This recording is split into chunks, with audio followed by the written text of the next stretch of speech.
You couldn't drink, you couldn't rent a car, but you could sign a music contract. Welcome to Watch Mojo. And today, we're counting down our picks for the top 10 record labels that ended up doing major damage to the very artists they were supposed to be promoting. Their songs made millions, but bad management kept them starving artists. Number 10, XTC. When you sign a deal with a record label, you might end up finding yourself in business with the worst possible partner. The time XTC got signed up in 77, and who didn't get signed up in 77? It was like a disease. For XTC, though they are now acclaimed as one of the most impressive and influential bands of their era, their relationship with Virgin Records almost ruined them. Their frontman, Andy Partridge, suffered a nervous breakdown on stage in 1982, causing the group to stop touring. I found myself on stage in Paris having the mother of all panic attacks and thinking, that's it, I'm going mad. I've got to stop the world. I want to get off. The band's constant feuds with Virgin are well documented. Despite Partridge's growing reputation as an excellent producer, they refused to let him produce XTC albums. The label paid them an incredibly low share of royalties, interfered with release schedules, and shelved projects that they didn't like, and basically ruined the band's natural trajectory. We never saw any money, and I was sick of that. Number 9.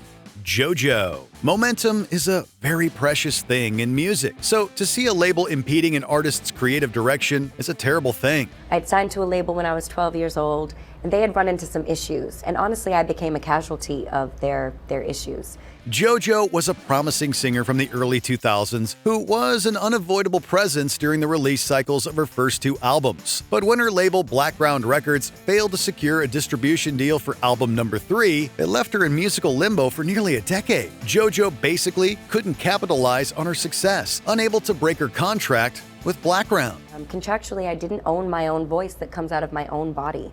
So I couldn't make those decisions to be on soundtracks or to sing on TV or to sing in movies. They had to approve everything, and they didn't.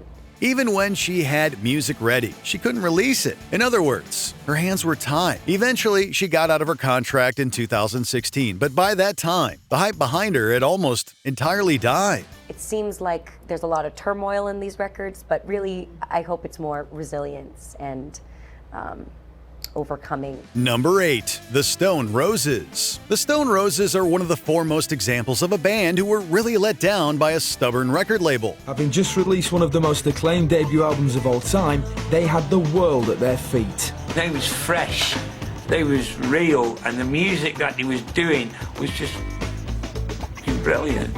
After bursting onto the scene with one of the most essential records of the 80s, their self-titled debut, things slowed down tremendously. Their label, Silvertone, would not let them follow their ambitions of signing a bigger record deal. The contract was a shambles.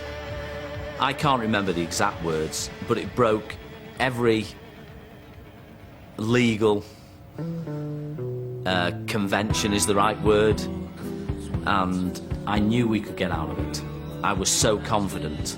Call it petty or just good business, but this basically left the Stone Roses on the shelf for 5 long years. By the time their second album, Second Coming, came out, the magic had unfortunately left them. They disbanded shortly after and never created a third record. For the band which had spearheaded the reinvention of British pop, it was clear that their time had been and gone. Number 7. Amy Mann. Amy Mann didn't just have a bad relationship with one record label. She somehow had problems with several labels. Her early solo albums garnered raves. They also failed to produce big hits, and soon she found herself without a record label. Mann always seemed more interested in albums as cohesive artistic statements, rather than a collection of tracks with a few radio-friendly singles tagged on. She had issues with Geffen when they refused to release her second album, Bachelor No. 2, because they didn't hear a hit single on there. You know, and the feedback is always, it's not good enough. And of course, for them, it's not good enough means like, I don't hear a single, we don't think it's commercial, so we don't feel confident about it. But it's very discouraging because like 100% of the feedback you're getting is you're not good enough. UMG Recordings then found themselves on the receiving end of a lawsuit when they released a totally unauthorized greatest hits collection without any input from Mann. This and other issues led to her becoming disillusioned with the music industry, which, if you ask us, makes perfect sense under the circumstances. Would have these sort of internal dialogues, well, I feel like I'm a good songwriter. And then like the other side would go like, people don't want good songwriting. Like, maybe people just don't like that. Number 6. Fiona Apple. Fiona Apple has always been a maverick, but on the back of her hit single Criminal, it seemed like everyone expected her to be something she had no interest in being.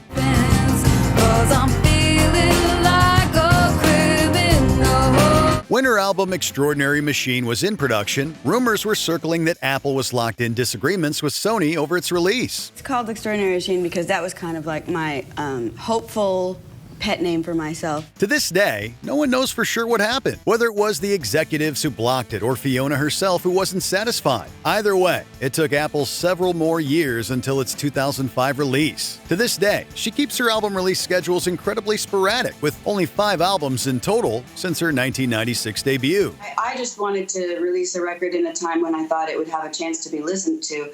Number 5. Zombies. The Zombies were a band that truly should have been one of the most successful bands of the 60s, but their trajectory was ruined by poor promotion of their singles and albums. They released an excellent debut album, Begin Here, which contained the single She's Not There.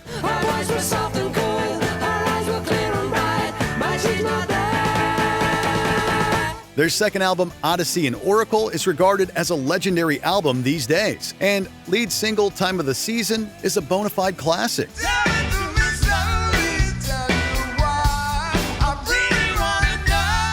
But for as much as they had the material, the Zombies did not get the adequate push, and eventually they disbanded without releasing a third album during their creative prime. Number 4.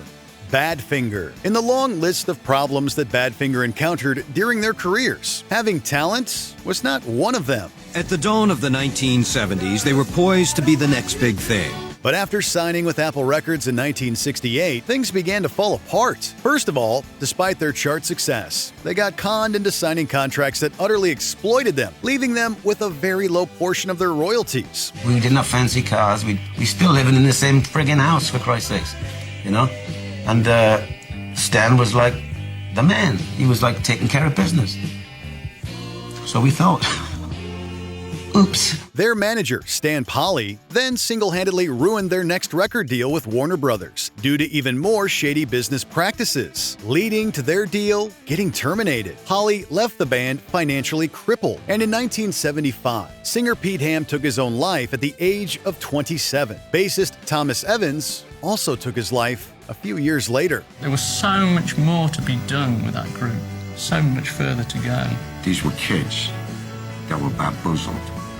And it's a shame that things like this happen in the record business. Number 3. TLC. To say that the iconic R&B group TLC got exploited by their label would be a major understatement.